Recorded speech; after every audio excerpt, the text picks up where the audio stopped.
Limp Bizkit was formed in Florida in 1994 by vocalist Fred Durst and Sam Rivers.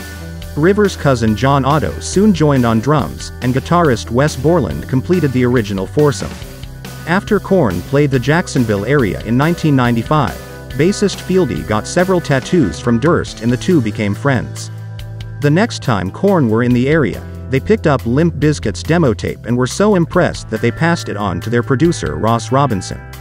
Thanks mostly to word-of-mouth publicity, the band was chosen to tour with House of Pain and Deftones. The label contracts came pouring in, and after signing with Flip Interscope, Limp Bizkit released their debut album $3 Bill Y'all. By mid-1998, they had become one of the more hyped bands in the burgeoning rap metal scene, helped as well by more touring action, this time with Faith No More and later, Primus, as well as an appearance on MTV's Spring Break '98 fashion show. Their biggest break was a spot on that summer's Family Values tour, which greatly raised the group's profile. Limp Bizkit's much-anticipated second album Significant Other was released in June 1999, and it and the accompanying video for Nookie made the group superstars. Significant Other debuted at number 1 and had sold over 4 million copies by year's end, also helping push $3 Bill Y'all past the platinum mark. Durst was tapped for a position as a senior vice president at Interscope Records in early July. However, in the midst of this massive success, controversy dogged the band following that summer's performance at Woodstock '99. In the wake of the riots and sexual assaults that proved to be the festival's unfortunate legacy, Durst was heavily criticized for egging on the already rowdy crowd and inciting them to break stuff.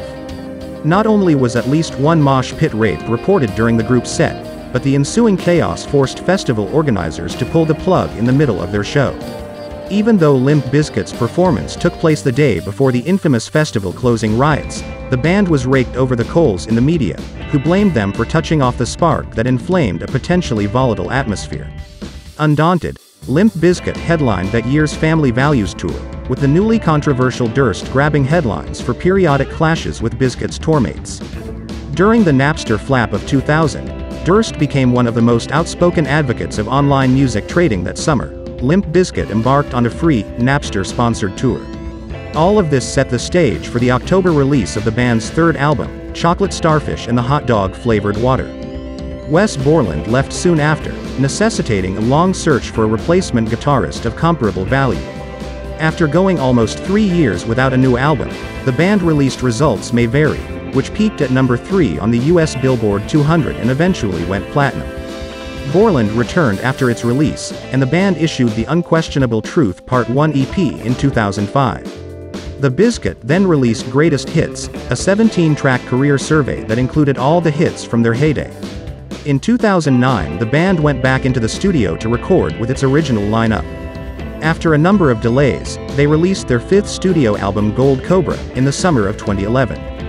Featuring the single Shotgun, the LP was generally well received and charted in several countries.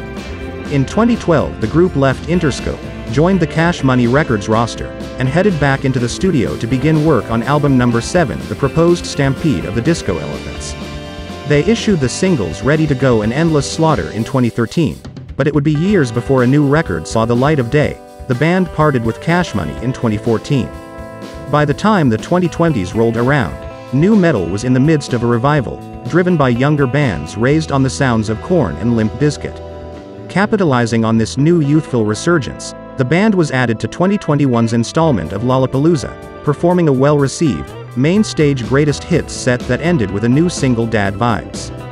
The track later appeared on the band's official 6th album, which was surprise-released that Halloween.